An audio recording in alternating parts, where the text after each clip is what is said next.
Hi guys, I'm Nivetha. இந்த வீடியோவில் சிஎஸ்ஐஆரில் கேட்ட ஒரு கொஷின் தான் பார்க்க போகிறோம். சரியா? If A is equal to 5/5 matrix and the dimension of the solution space of AX is equal to 0 is at least 2. Okay, then என்னவா இருக்கும்னு கேட்குறாங்க. ஸோ ஃபஸ்ட்டு ஏங்கிற matrix 5/5 matrix. Okay, so solution ஸ்பேஸோட dimension வந்து at least 2ஆவது இருக்கணுங்கிறாங்க. குறைஞ்சபட்சம் 2ஆவது இருக்கணும் அப்படின்னு சொல்கிறாங்க. ஸோ இதில் என்ன வரும் அப்படின்றத கேட்குறாங்க. சரியா? ஸோ இப்போ ஏஎக்ஸ் இஸ் ஈக்குவல் டு 0னா கர்னல் ஆஃப் ஏன்னு அர்த்தம். ஏன்னா நம்ம கர்னல் ஆஃப் ஏனா என்னன்னு சொல்லுவோம்னா, நம்ம ஒரு விஷயம் அப்ளை பண்ணுறோம்ல, விச் மேப்ஸ் டு 0, அது வந்து ஆப்வியஸ்லி 0க்கு மேப் ஆச்சுன்னா அதை நம்ம கர்னல்னு சொல்லுவோம். சரியா? ஸோ அதனால் நான் என்ன பண்ணிக்கிறேன், இந்த ஏஎக்ஸ் இஸ் ஈக்குவல் டு 0வை கர்னல் ஆஃப் ஏன்னு எடுத்துக்கிறேன். இப்போ இந்த டைமென்ஷன் ஆஃப் கர்னல் ஆஃப் ஏவை என்னன்னு சொல்கிறாங்க அப்படின்னா அட்லீஸ்ட் 2ன்னு சொல்கிறாங்க. அட்லீஸ்ட் 2னா என்னது? குறைஞ்சபட்சம் 2, அதுக்கு மேலே என்னவா வேணாலும் இருக்கலாம். இப்போ dimension of kernel of A greater than or equal to 2ன்னு வரும். சரியா? டைமென்ஷன் ஆஃப் கர்னல் ஆஃப் ஏனா greater than or equal to 2. சரி, இப்போ அதை வந்து eta of A greater than or equal to 2ன்னு ஏன் எழுதுகிறாங்கன்னா, ஈட்டானா என்னென்னா நல்லிட்டின்னு அர்த்தம். நல்லிட்டின்னா என்னென்னா அந்த ஒரு ரோ ஃபுல்லாகவே வந்து 0வாக இருக்கும், எந்த வேல்யூஸுமே இருக்காதுன்னு அர்த்தம். இப்போ கர்னல்னு சொல்லும்போது இட் மேப்ஸ் டு 0 தானே, அப்போனா நம்ம கர்னலை நல்லிட்டின்னு சொல்லலாம் தானே. ஸோ அதனால் டைமென்ஷன் ஆஃப் கர்னலை நான் என்னென்னு சொல்கிறேன், nullity of A greater than or equal to 2ன்னு வரும். ஓகேவா? டோட்டலாக ஏங்கிறது 5/5 மேட்ரிக்ஸு, நல்லிட்டி ஆஃப் ஏ மட்டும் greater than or equal to 2ன்னு வருது. ஸோ இது வந்துட்டு ஒரு லீனியர் ட்ரான்ஸ்ஃபர்மேஷன். ஓகேவா? R5 to R5. உங்களுக்கு பேசிக்காக என்ன தெரியும் அப்படின்னா, ஒரு மேட்ரிக்ஸ் இருந்துச்சு அப்படின்னா நான் ஜீரோ என்ட்ரிஸ் ப்ளஸ் 0 என்ட்ரிஸ் சேர்த்து தான் அதோட ஆர்டர்னு தெரியும். ரோ ஆஃப் ஏங்கிறது நான் ஜீரோ, கரெக்டாக? ரோனா எத்தனை நான் ஜீரோ இருக்குது அப்படின்னு சொல்லிட்டு, plus nullity means full rho 0. So row of A plus eta of A is equal to 5, that we know. Okay, then rho of A greater less than or equal to 3.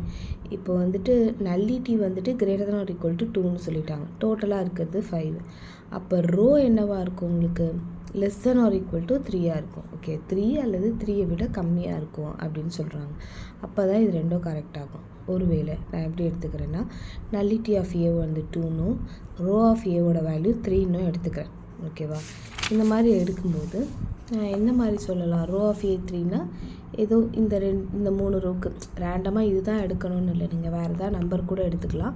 இது வந்து ஒரு 5/5 matrix. ஏன்னா 5 rose இருக்குது, 5 columns இருக்குது.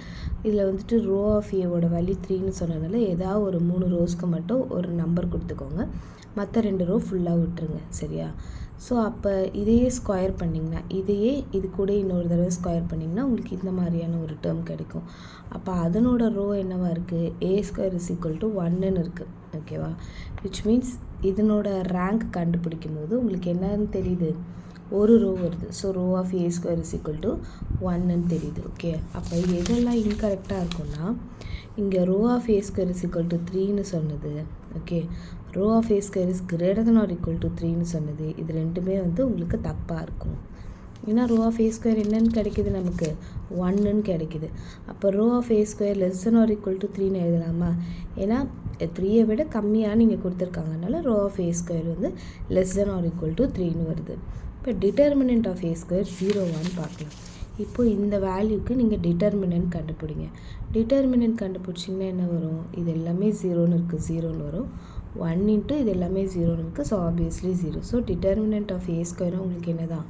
0 தான் வருது. ஓகேவா? நீங்களாக ஒரு மேட்ரிக்ஸ் எடுத்து தான் வந்து போட்டு பார்க்கணும். ஸோ அதனால் டிட்டர்மினன்ட் ஆஃப் A² வந்து உங்களுக்கு 0. ஸோ உங்களோட ஆன்சர் என்னது? ஏ ஆப்ஷனும் டி ஆப்ஷனும். முதல்ல பார்க்கும்போது ஒன்றுமே புரியாத மாதிரி இருக்கும். நீங்கள் எப்படியாவது ஒன்றத்தோட ஒன்று கனெக்ட் பண்ணணும். இங்கே ஈக்குவல் டு 0 ஹோமோஜீனியஸ் ஈக்குவேஷன் கொடுத்ததுனால அதுலேருந்து கேர்னல்லேருந்து நல்லிட்டி இருந்ததுன்னா அப்புறம் உங்களால் ரேங்க் கண்டுபிடிக்க முடியும்.